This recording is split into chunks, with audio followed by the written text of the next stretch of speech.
Greetings, Michael King here from the Cosmosis Mentoring Centre. Oh my God, today I want to talk to you about a very confusing subject. How do you recognise a cult? In today's wacky world, it pays to be very careful.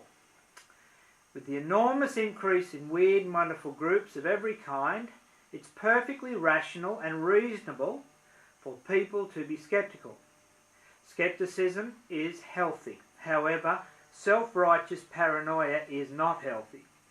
Nor is it healthy just to attack something because it's different, or because someone you know is making themselves a better person and you're unhappy about that, and you want them to go back to how they used to be. So when you are investigating a group of any kind, it has to be about finding out the truth rather than you being proved right in your suspicions. The inevitable question arises to many intelligent people: how do you recognise a cult? The first thing that a cult will certainly not have is a formal code of ethics with an official grievance process. You may like to visit our website and view our stringent code of ethics for an example of the correct ethics involved in a group dedicated to facilitating personal spiritual growth. You can use that as an example. For the most part, there are significant differences between genuine spiritual discipline and abusive cult-like behaviour. However, in some areas, there are fine lines between legitimate spiritual discipline and abuse, and it's these areas that abusers use to trick their followers.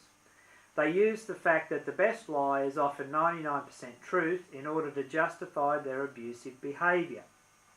I hope that the following information helps you to be able to discern the differences between abusive control and genuine models of personal spiritual growth without paranoia and ignorance. It is important to understand what constitutes a cult, so as to be able to recognise cult-like behaviour.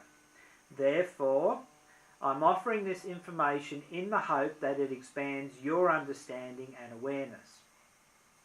You know, some people have a tendency to attack anything that they don't understand. And some people also tend to label anything they do not understand as a cult.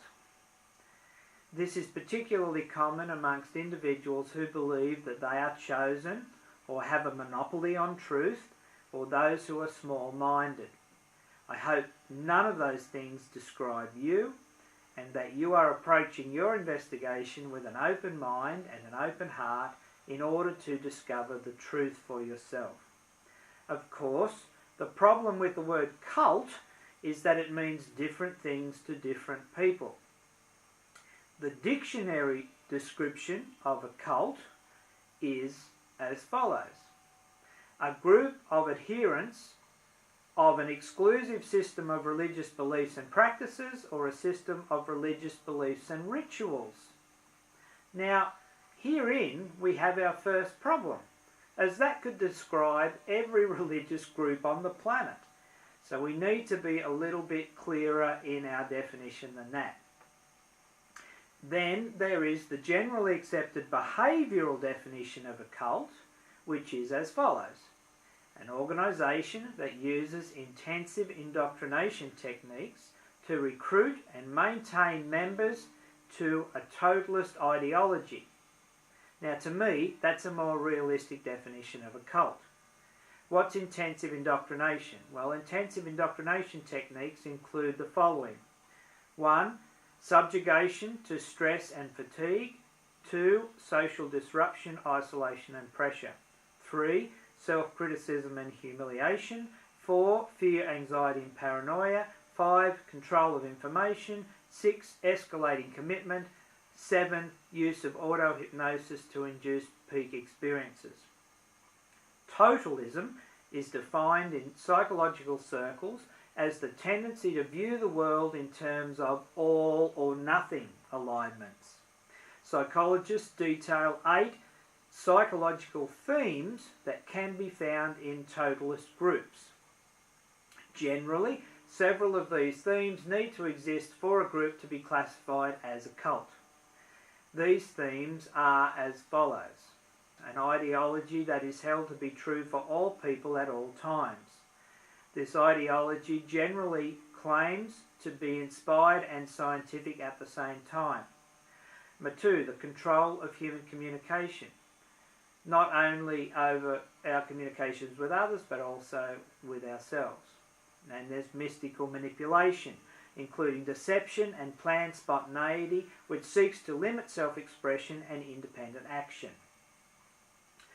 There's also the demand for purity, the notion that absolute purity exists, and that anything done in the name of this purity is ultimately moral. The end justifies the means, in other words. Then there's the cult of confession. There is a demand that one confesses to crimes that have not been committed, to sinfulness that is artificially induced in the name of a cure that is arbitrarily imposed. This is a kind of brainwashing. There's also loading the language, redefinition of language with an emphasis on moral polarization and thought-terminating cliches. There's the doctrine over person, the invalidation of personal experiences to the doctrines and dogma of the sacred science. There's also dispensing of existence, the doctrine that the group can decide who has the right to exist and who does not, in some absolute sense.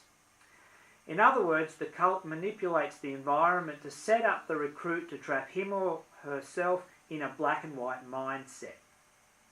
Now, I could certainly not give you a list of all the groups or organisations that do or do not meet these criteria, and I'd be very suspicious of anyone who claimed that they could. Now, the religious view of a cult is one major angle on cults, and for the sake of impartiality, both the religious and the psychological view of a cult must be considered to really understand cults. I'd like to begin firstly with the religious view. There's been much confusion about cults and how to determine one within a religious context. Now, let's not pretend that it's easy to determine a cult, and I'm going to give you an example in a little while of how that can be. Only the extremely self-righteous and prejudiced would feel themselves fit to just jump to a hasty judgment without serious and sincere observation and inquiry.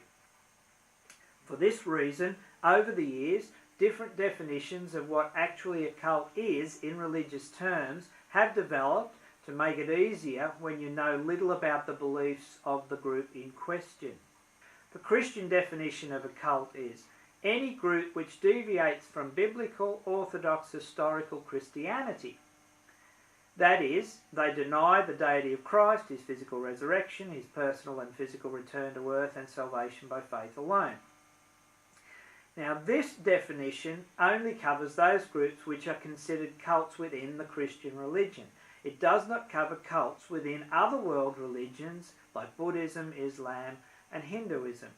Nor does it cover psychological, commercial, or educational cults which do not recognise the Bible as their main source of reality. Now, here's this example I wanted to share with you. Now, bear with me for a minute. Don't jump to conclusions. Hear me out while I offer some food for thought about this confusing subject.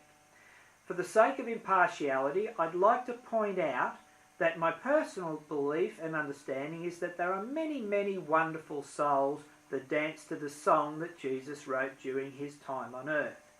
However, it's also a matter of historical fact that Christianity has perpetrated some horrific acts of violence upon millions of people in the name of infallibility and a monopoly on truth.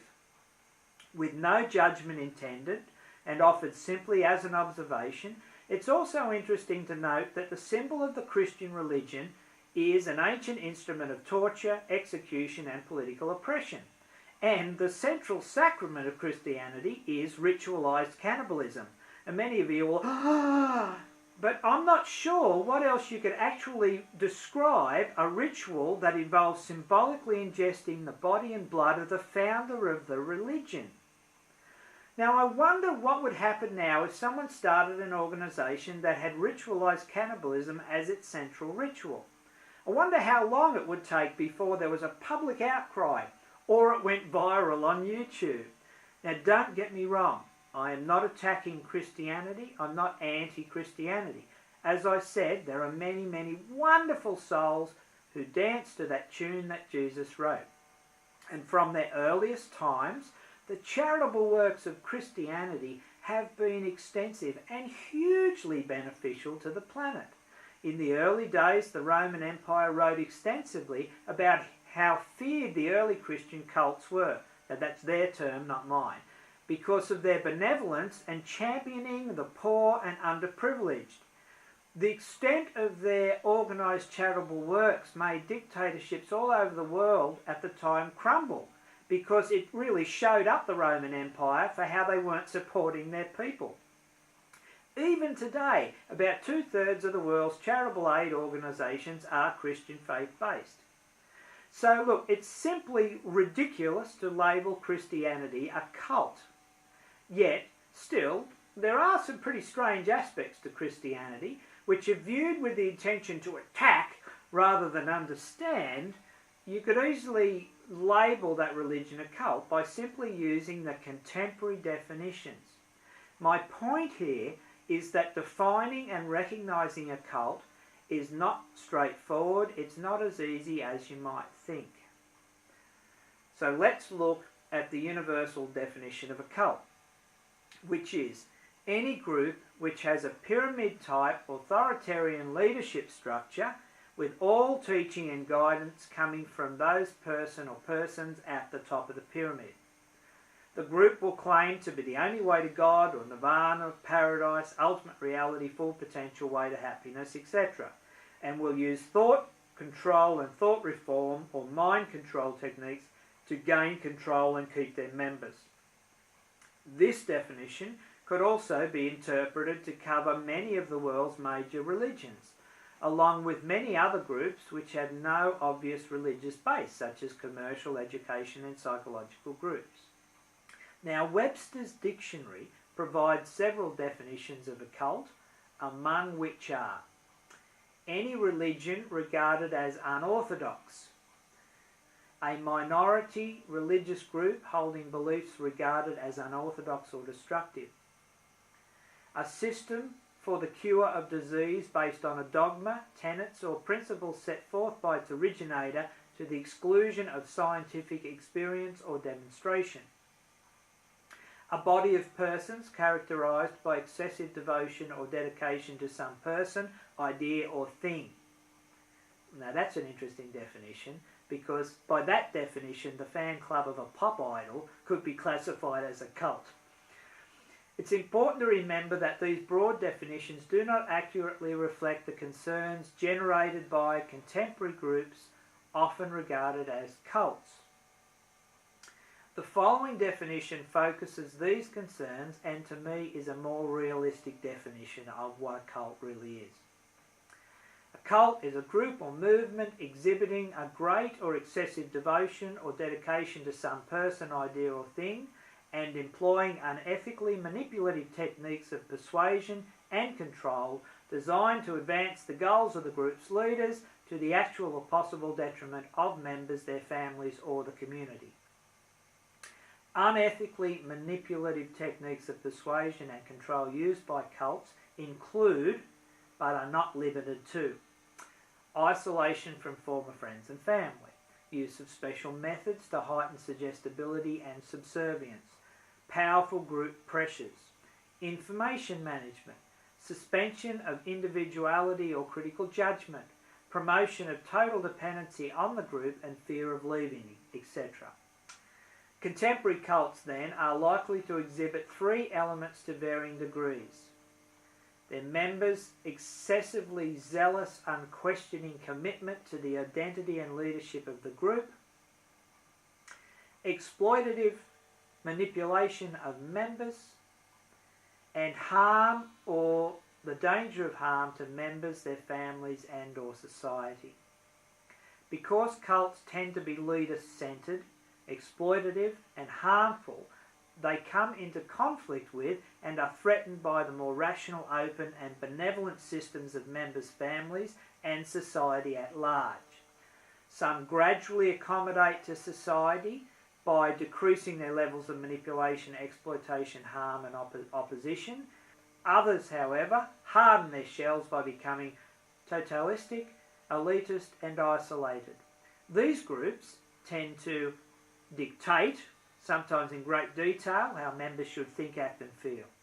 They claim special exalted status, for example occult powers and a mission to save humanity, for themselves and their leaders, with nothing to back that up. They intensify their opposition to and alienation from society at large. Because the capacity to exploit human beings is universal, a cult could arise in any kind of group. That's the reality of it. Corruption can set in anywhere. Most established groups, however, have accountability mechanisms that restrain the development of cultic subgroups. Some religious cult leaders, for example, began their careers in mainstream denominations from which they were ejected because of their cultic activities. Cults, then, are generally associated with newer unorthodox groups, although not all new or unorthodox groups are cults. According to this perspective, a new religious, new psychotherapeutic, new political or other new movement differs from a cult in that the use of manipulative techniques of persuasion and control to exploit members is much more characteristic of the latter than the former new movements. This distinction, though, unfortunately is ignored by many students of the subject. It's important in order to avoid unfairly labelling benign new groups as cults, and conversely giving bona fide cults the undeserved respectability of terms such as a new religious movement. The perspective put forth here focuses on the psychological processes in contrast to some religiously based perspectives which focus on the doctrinal deviations of cults. According to this statement, a group may be deviant and heretical without necessarily being a cult. For example, some church leaders who advocate the ordination of women priests are considered cult leaders and heretics by some, yet others view those same leaders as enlightened and progressive, helping to bring the church into the 21st century in a healthy way. It is important to remember that the overwhelming majority of groups are benign and contribute to society in wonderful and healthy ways. They add to the melting pot of new progressive ideas which assist the evolutionary process and the upliftment of civilization in general. No group has a monopoly on truth, and any group that claims to have a monopoly on truth is exhibiting cult-like behaviour. Now, how many cults exist and how many members have they? Well, cult educational organisations have compiled lists of more than 2,000 groups about which they've received inquiries. This is just basically in Western countries. Experience suggests, and most experts agree, however, that a significant number, perhaps more than 1,000, are actually cults. When you consider the millions of groups on the planet, you will have to agree that this is a very tiny percentage of the total. Although the majority are small, some cults have tens of thousands of members. But it's really hard to know. It's not like they publish membership records. Are cults limited to places like the United States? Oh, absolutely not. Cult educational organisations exist in more than 15 countries. Government-supported inquiries into cult activities have occurred in many Western countries. One of the main activities associated with a cult is mind control. And let's just cover again, what is mind control? Mind control, also referred to as brainwashing, coercive persuasion, thought reform, and the systematic manipulation of psychological and social influence, refers to a process in which a group or individual systematically uses unethically manipulative methods to persuade others to conform to their wishes, and often to the detriment of the person being manipulated. Such methods include extensive control of information in order to limit alternatives from which members may make choices. Downright deception, deliberate deception, group pressure, intense indoctrination into a belief system that denigrates independent critical thinking and considers the world outside the group to be threatening, evil, or gravely in error.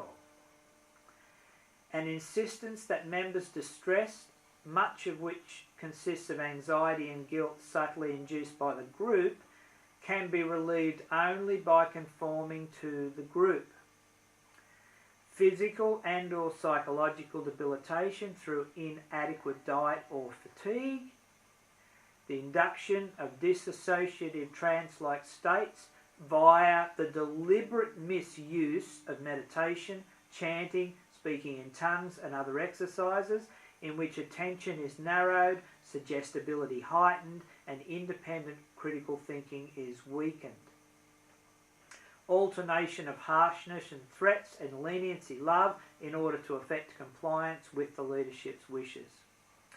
Isolation from social supports and pressured public confessions.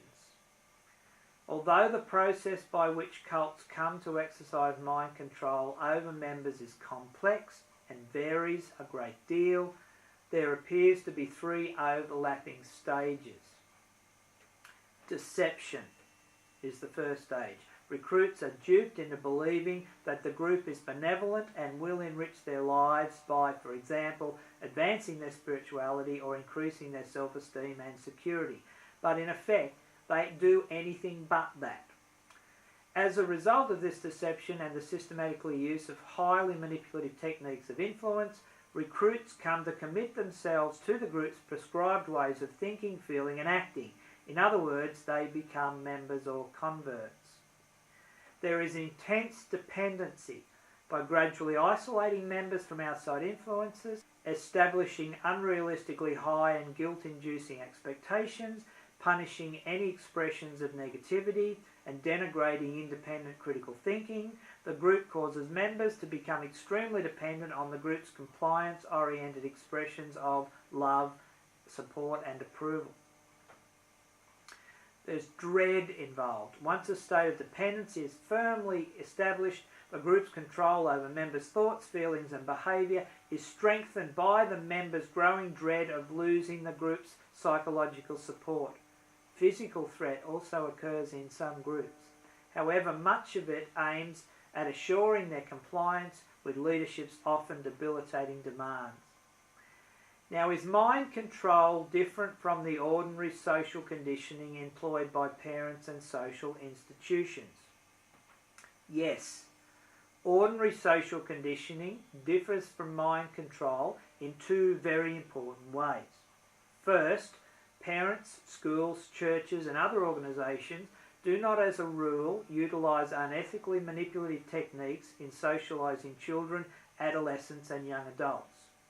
Second, social conditioning is a slow process which promotes and encourages an initially unformed child to become an autonomous adult with a unique identity. Mind control, on the other hand, uses unethically manipulative techniques of persuasion and control to induce dependency in a person with an established identity, which the manipulator seeks to alter radically without the informed consent of the victim. The techniques with which a group or person seeks to influence another can be broken down into two categories. On the healthy side, we have choice respecting, which includes techniques that honour the autonomy of the person being influenced. On the other side, we have compliance gaining, which cults use, which includes techniques, examples that have already been given, focused on obtaining a desired response regardless of the needs, wishes or goals of the person being influenced. Choice respecting techniques can be further broken down into educative and advisory techniques, while compliance gaining techniques can be broken down into techniques of persuasion and control. A cult environment differs from a non-cult environment in that the former exhibits a much greater proportion of compliance gaining techniques of persuasion and control. In rearing children, it's often necessary and appropriate to use control and persuasion to protect them from danger and to help them to grow. But as children grow into adults, they develop an identity and a sense of personal autonomy that demands respect. Parents learn to surrender control as their children learn to assume responsibility. When this process of normal development breaks down, as when an adult becomes suicidally depressed, relatives and or helping authorities will tend to become compliance-oriented and step into a caretaker role, possibly in this case, commitment even to a psychiatric hospital. But when the crisis has passed, unwritten ethical rules require that the influencer return to a choice-respecting mode of relating with that adult as they're healing. In certain special situations, such as joining the army or joining religious orders, individuals do choose to relinquish some of their personal autonomy. Unlike cult situations, these situations entail informed consent. They do not seek to transform the person's identity and are contractual rather than dependency-oriented. Furthermore, most of these situations involve groups that are accountable to society. Cults, on the other hand, answer to no one, and they flout the unwritten ethical laws by deceptively establishing a compliance-gaining relationship with individuals whose autonomy and identity they disregard. Okay, so who joins cults and why? Contrary to popular misconception that cult members are crazy, research and clinical evidence strongly suggests that most cult members are relatively normal individuals, although about 1/3 do appear to have some mild psychiatric disorder before joining. It's interesting to note, however, that a recent study by the US National Institute of Mental Health found that almost half of the general population has at least one psychological disorder. Cult members include the young, the old, the wealthy, the poor, the educated and the uneducated. There's no easily identifiable type of person who seems to join a cult. Nevertheless, clinical experience and informal surveys indicate that a very large majority of cult joiners are experiencing significant stress, frequently related to normal crises of adolescence and young adulthood, such as romantic breakup, school failure, vocational confusion, etc., prior to their cult conversion. Because their normal ways of coping were not working well for them, these stressed individuals were more open than usual to recruiters selling roads to happiness. Other factors that may render some persons susceptible to cultic influence include dependency, the desire to belong, coupled with a lack of self-confidence, unassertiveness, inability to say no or express criticism or doubt, gullibility, the impaired capacity to question critically what one is told, observes and thinks, a low tolerance for ambiguity, the need for absolute answers and impatience to obtain answers, cultural disillusionment, feelings of alienation, dissatisfaction with the status quo, naive idealism, desire for spiritual meaning, susceptibility to trance-like states, in some cases perhaps because of prior hallucinogenic drug experiences, and ignorance of the ways in which groups can manipulate individuals. When persons made vulnerable by one or more of these factors encounter a group which practices mind control, conversion may very well then occur, depending upon how well the group's doctrine, social environment and mind control practices match the specific vulnerabilities of the recruit. Unassertive individuals, for instance, may be especially susceptible to the enticements of an authoritarian hierarchical group because they are afraid to challenge the group's dogmatic orientation. Conversion to cults is not truly a matter of choice. Vulnerabilities do not merely lead individuals to a particular group. The group manipulates these vulnerabilities and deceives prospects in order to persuade them to join and ultimately renounce their old lives. How do people who join cults change? After converts commit themselves to a cult, the cult's way of thinking and feeling and acting starts to become second nature, while important aspects of their pre-cult personalities are suppressed, in a sense decay or go into atrophy through disuse. New converts at first frequently appear to be almost shell-shocked by the bombardment of the cult's mind-controlling techniques. It may appear spaced out, rigid and stereotyped in their responses, limited in their use of language, impaired in their ability to think critically, and oddly distant with their relationships with others. Parents have been known to say, well, that's just not my kid anymore. Now, such observations account for the common contention that cult members are zombies or glassy-eyed robots. Although this description is an overstatement, it does reflect the fact that intense cultic manipulations can trigger altered states of consciousness in some people. Now, in time, converts seem to lose the tension and spaced-out distance quality. They learn mind-numbing techniques such as excessive chanting or even heavy metal music can be used to stifle doubts and make it easier to lie to others and themselves. They often lose contact with people from their pre-cult lives as a result of the cult's isolating opposition to parents and society. And they receive rewards for conforming to the demands of the group on which they have become so dependent.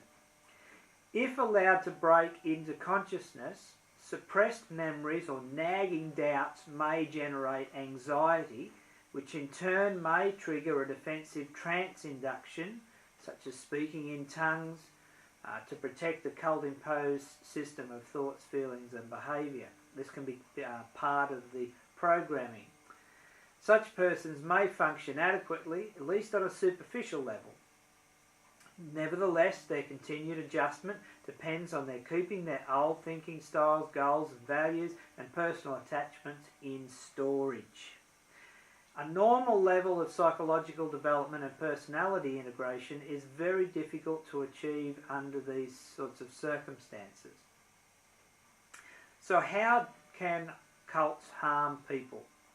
Because they often recognise the harmful changes that are not apparent to seduced converts, families are usually the first to be hurt.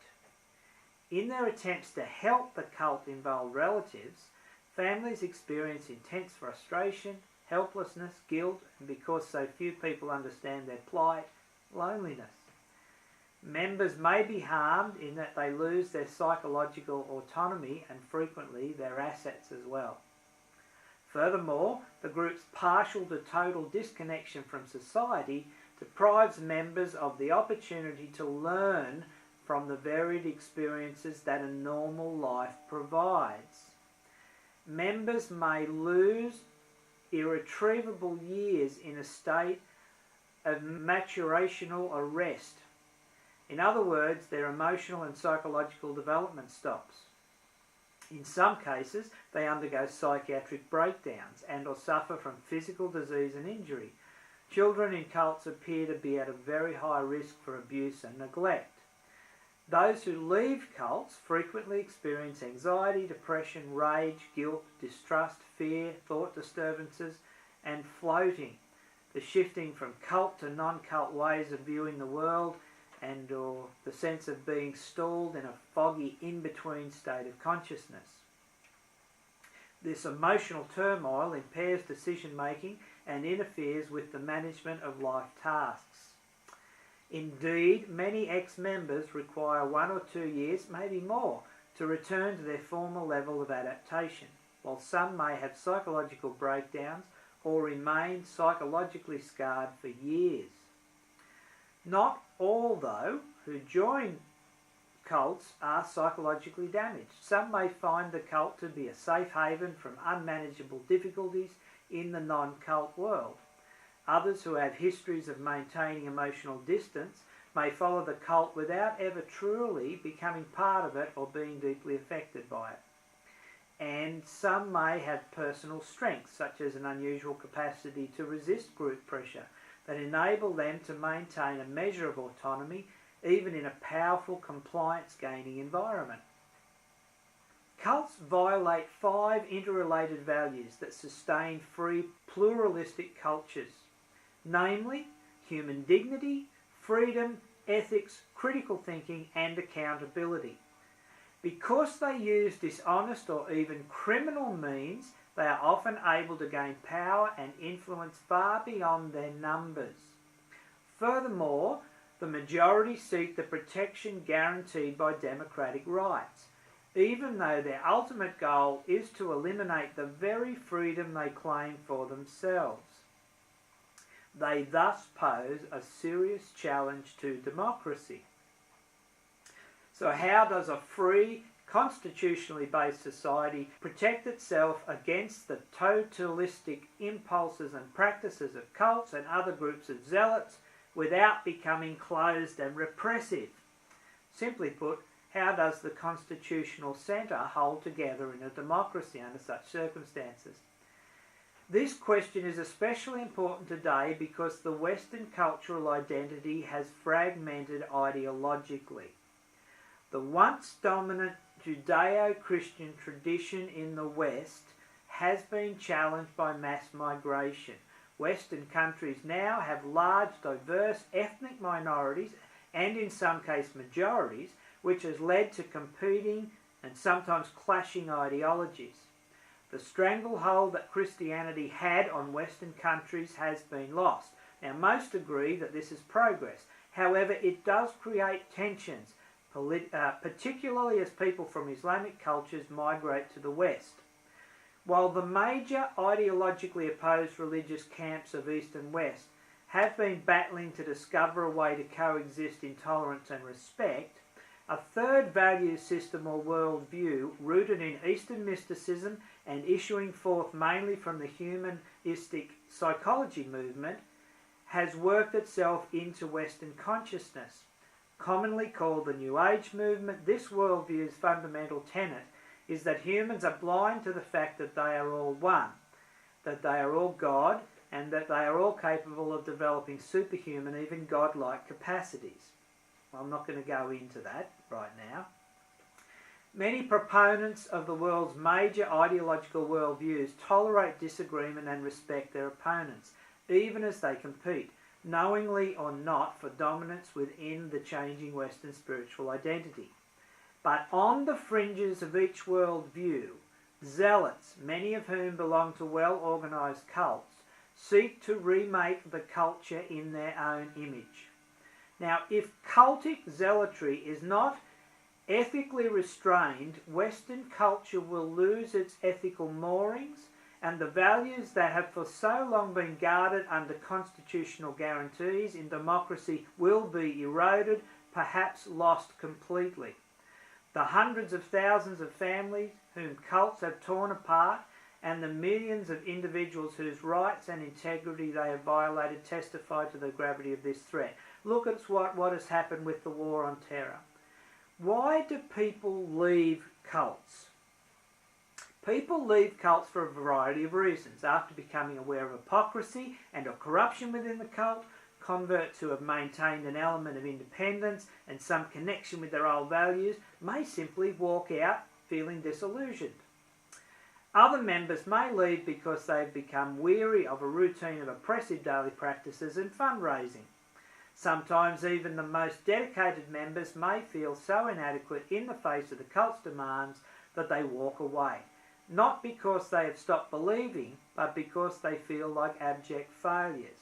Still, others may renounce the cult after reconnecting to old values, goals, interests or relationships, resulting from visits to parents, talks with ex-members or counselling. Is leaving a cult easy? People who consider leaving a cult are usually pressured to stay. Some say that they spent months, even years, trying to garner the strength to walk out. Some felt so intimidated that they departed secretly. Over a period of 20 years, I've encountered many victims of cult-like behaviour, from both within Orthodox religiosity and the New Age movement. I have watched many recover to lead productive, successful lives, and others seen damaged for life or perhaps even lives.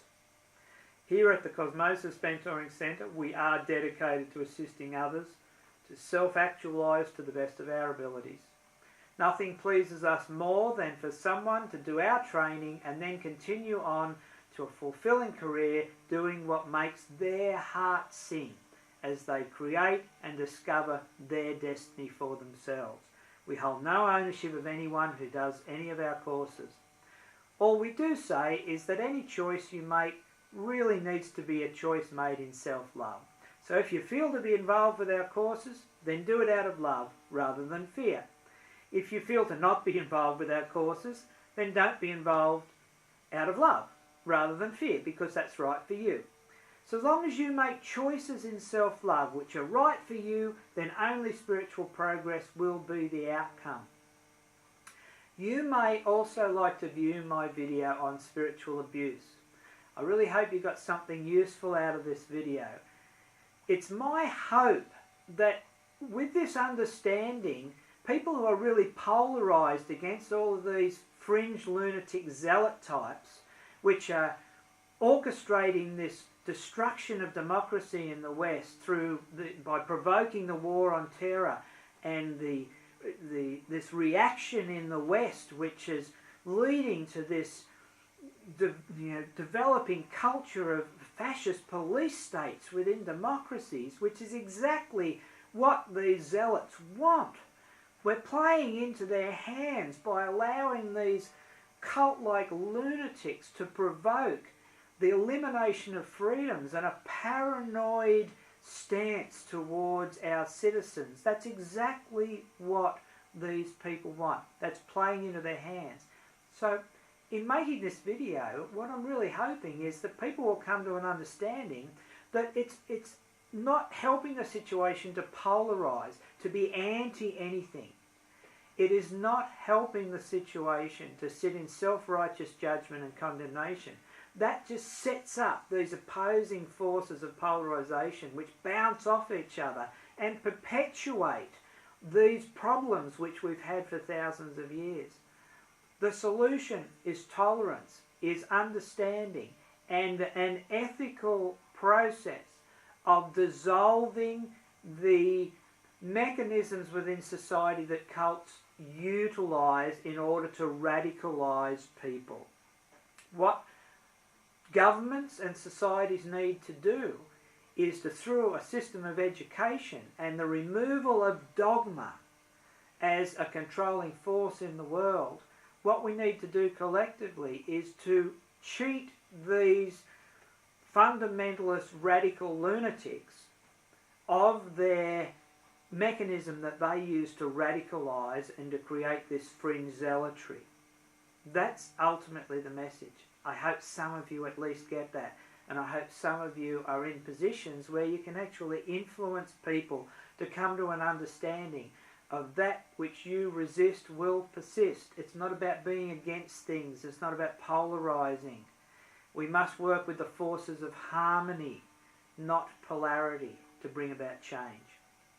I hope to meet you sometime at one of our Cosmosis transformational events. Thanks for sticking with this one. I know it was a huge epic, but watch it over and over again, because there's an enormous amount in there, and I hope that you gain a new understanding about how you can, as a spiritual warrior, take on part of the responsibility for harmonising all of this fringe religious and ideological zealotry, which is allowing the degradation of what we've worked so hard for over so many thousands of years. Thanks for staying with it. Keep on learning, keep on loving, and I hope to see you upstairs. May love restore the balance.